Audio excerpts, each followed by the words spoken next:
Welcome to the Tanya Acker Show. When does a past mistake render one unfit to do their current job?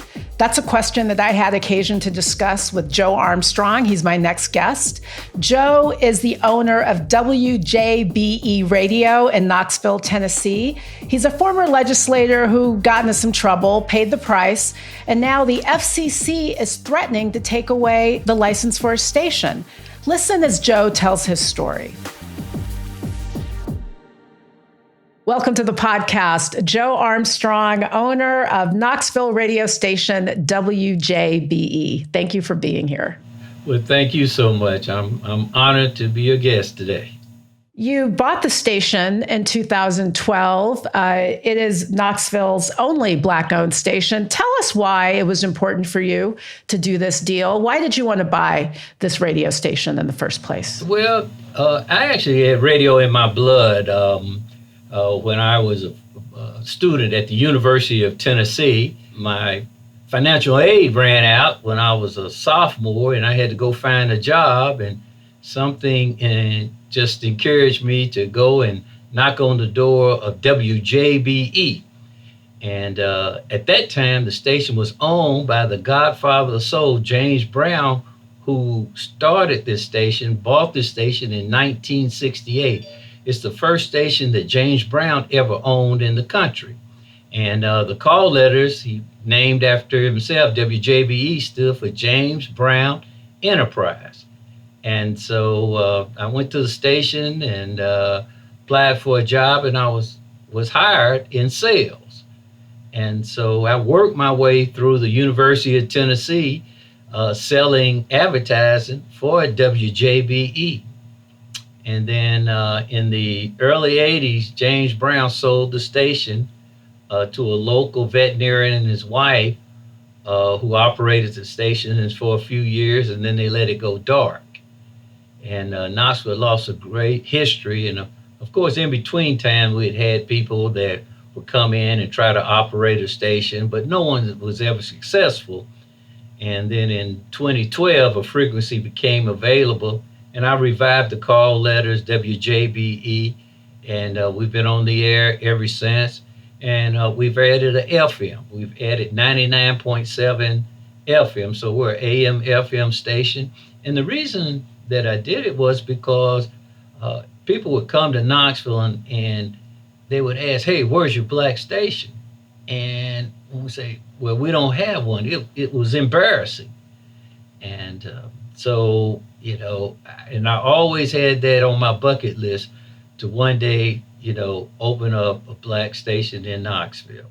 And it's really a story of coming full circle, right? I mean, you worked your way through college, yes, selling ads for this station. Mm-hmm. And then you find yourself sitting in the Tennessee House of Representatives and you buy the station, resurrecting that legacy and that history. James Brown Enterprises. James Brown was an innovator for the mere fact that he started buying stations, and at the time, back in the late 60s, all the way up until the Clinton administration changed the rules at the FCC where you could have multiple ownership.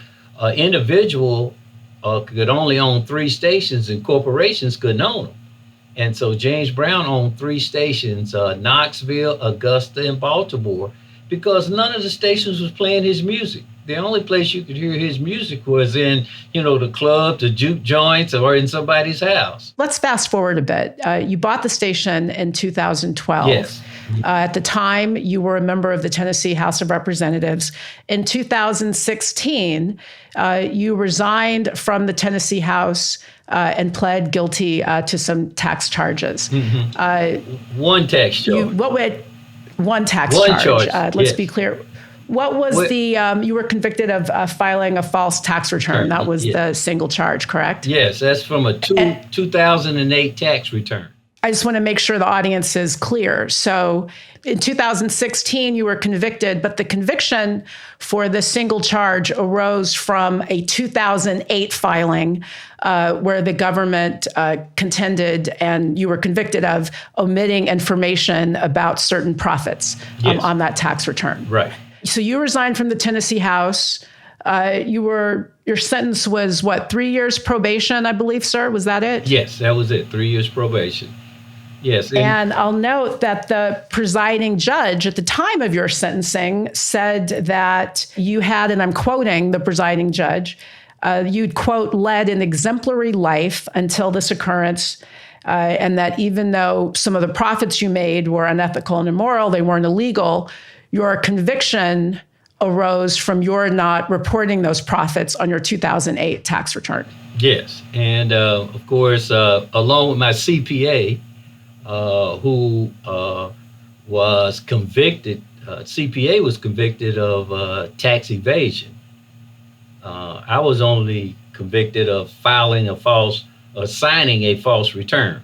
You were sentenced to 3 years probation. Yes. Your probation officer said, and I'm quoting again from news reporting about your probation officer's statements, your probation officer said that you, quote, complied with each and every condition as ordered by the court, and that you, quote, continue to be a very responsible, reliable, forthright, and well-respected individual in Knoxville, Tennessee, and the surrounding area. So you convicted of one charge, sentenced to 3 years probation. The presiding judge says that this act is an aberration. Probation officer says he's complied with all the terms of his probation. He is a responsible member of our community.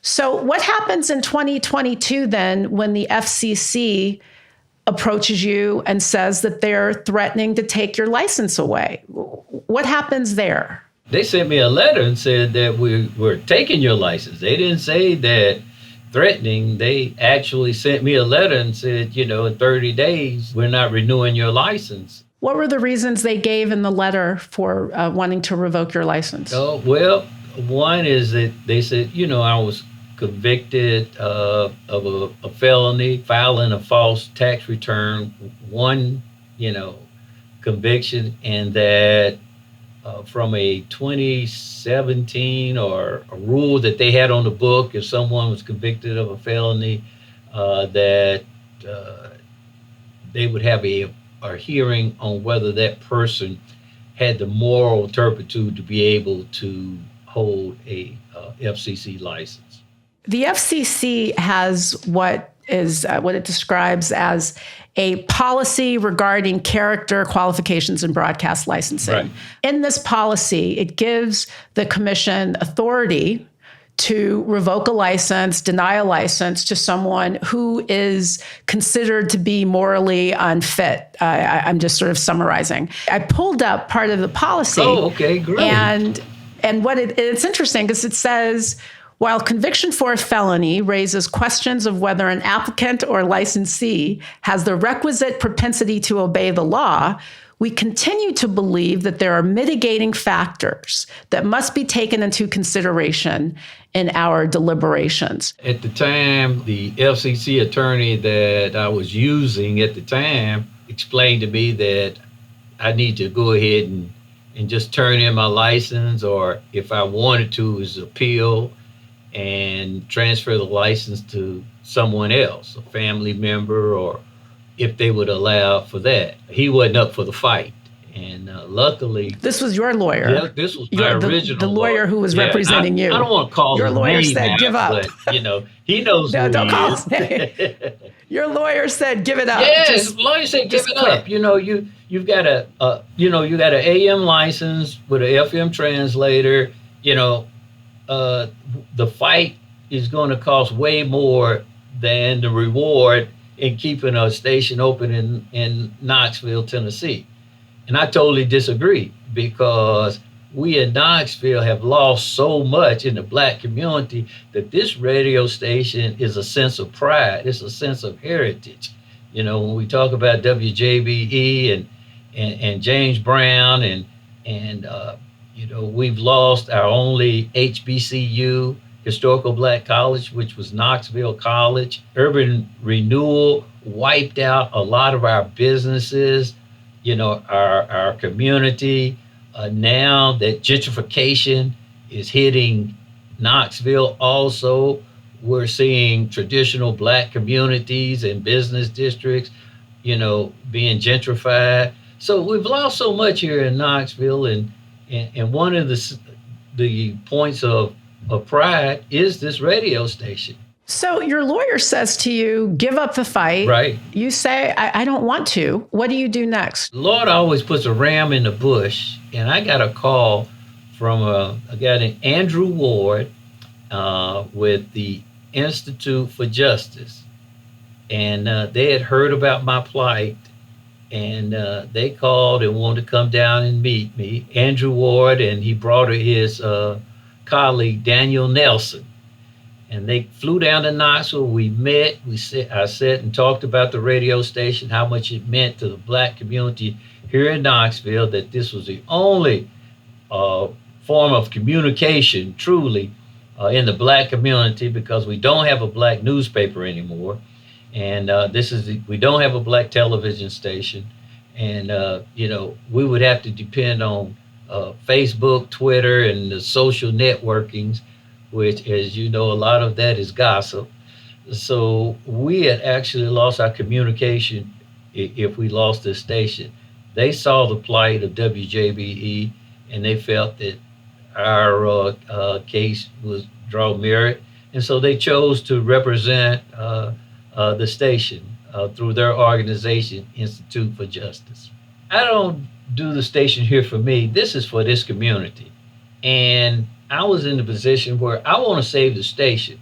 It's not about Joe Armstrong. It's about WJBE and the Black folk in Knoxville, Tennessee. For us not to have a radio station to go back and not have a way of communicating, it's stepping us back. If we're not able to communicate, to talk to politics of the community, to talk to social justice of the community, the civil things in this community. So, I don't care. It don't have to be me on this station as long as this station survives. And I told them, hey, I'll turn around and give it to a nonprofit, sign it off, do whatever, because this station is way bigger than me. I love my community. Taking away this radio station is taking away a valuable tool to this community. I also read reporting that indicated that another reason that the FCC gave for wanting to revoke your license, in addition to the prior conviction for that one filing in 2008, was that you didn't comply with some FCC filing deadlines. Mm-hmm. What was that charge about? What was that about? Well, after my conviction, of course, my previous attorney, we filed 2 weeks later to inform the FCC of my conviction. And so that was 14 days late. But we did file. It wasn't like we concealed it or anything like that. We missed the deadline by 14 days. Of course, I was unaware that was even an issue until, I received this revocation notice, memo. What is the status of those proceedings right now? Where does your case sit? Oh, okay. Well, they have presented what they feel are the formal accusations from them, and we have responded to those. And now we're in a 30-day waiting period for them to respond back to our answers. And when they respond back to our answers, then it will go before an administrative judge, which has ruled on cases like this in the past. And so after July the 14th, it'll be in the administrative judge's hands. We'll end where we started, which is that what you're doing really is keeping a part of history and a real legacy alive. James Brown was inducted in the Radio Hall of Fame just December of this past year because of being the owner of WJBE Radio that he started in Knoxville, Tennessee. And just the last quote, last year, the city of Knoxville gave us Minority Business of the Year award. This year, the Knoxville Area Urban League, we were the Small Business of the Year for the Urban League. So we have gotten awards. We've been recognized for our outstanding leadership in our community. We had over 1,500 signatures from listeners that sent in and asked the FCC not to take away the station. We had over 60 letters of character references for myself to go in. And so I think that the community has rallied behind this station and demonstrated how much they love this station and how much they need it. Good luck to you in your fight, sir, and I hope you'll come back. Thank you. Thank you for being here. Please don't forget to subscribe. Go to tanyaacker.show.com, or you can subscribe on any major podcast platform. I also have a YouTube channel, so I hope to see you there too. I appreciate you.